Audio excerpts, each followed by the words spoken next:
Good morning everyone. So I wanted to share with you this variation on the classic rice that I do. So it's this classic basmati rice, white basmati rice, which I cook. And the principle is exactly the same in the previous film, but just to recap, half a teaspoon of coconut oil in the bottom of the pan, ready to warm up and receive the ingredients.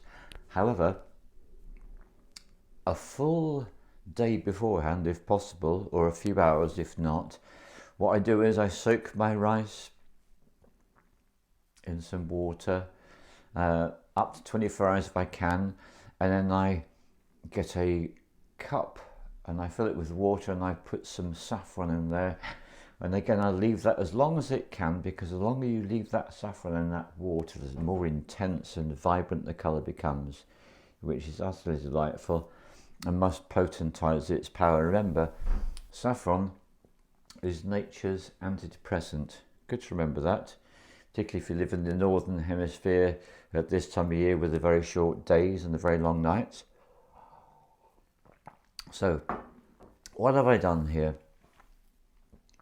The rice has been soaked.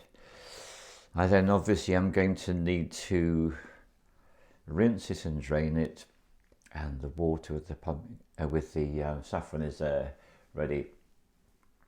Right, so what I do at this point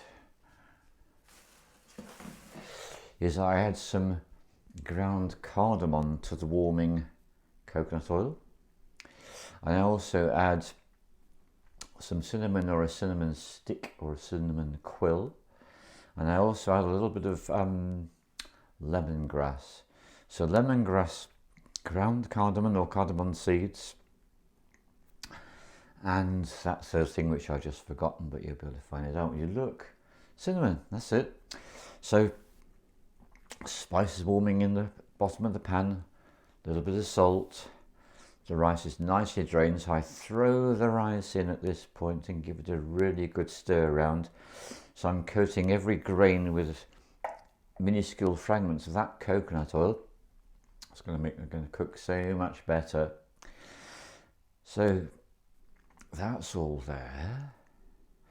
So the next thing I'm going to do, when the rice is stirred around sufficiently, I'm going to add that saffron water. So the way it works is, if you've got 1 part rice, you're going to end up with 1.5 parts liquid. So this is actually 2 cups of rice, 2 English mugs of rice.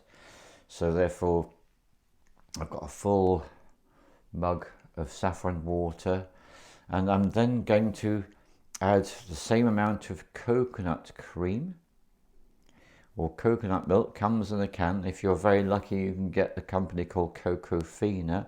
The thing about their coconut milk, it's got no additives whatsoever. Some are full of chemicals. What the hell do they bother for? When here Cocofina can make it with no additives, and it tastes so much better, as of course you'd expect it to do.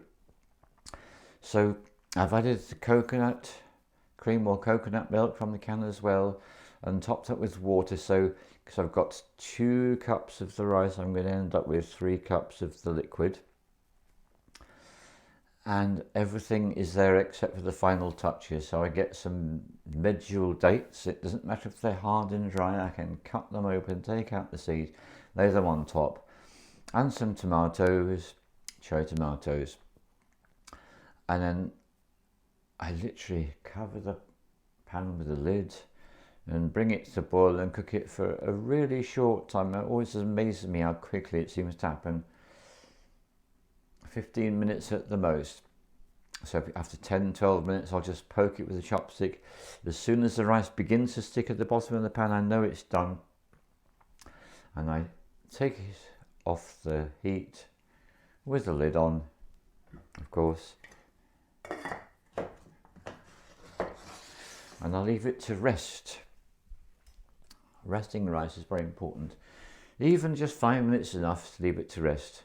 Well, what I will do is I will sprinkle on some beautiful pomegranate seeds onto each serving. So serving the rice into the bowl, sprinkling the pomegranate seeds on, and then adding a portion of kimchi and I got myself something really special to enjoy. So that is my tomato date variation on this particular saffron rice dish. All the love to you.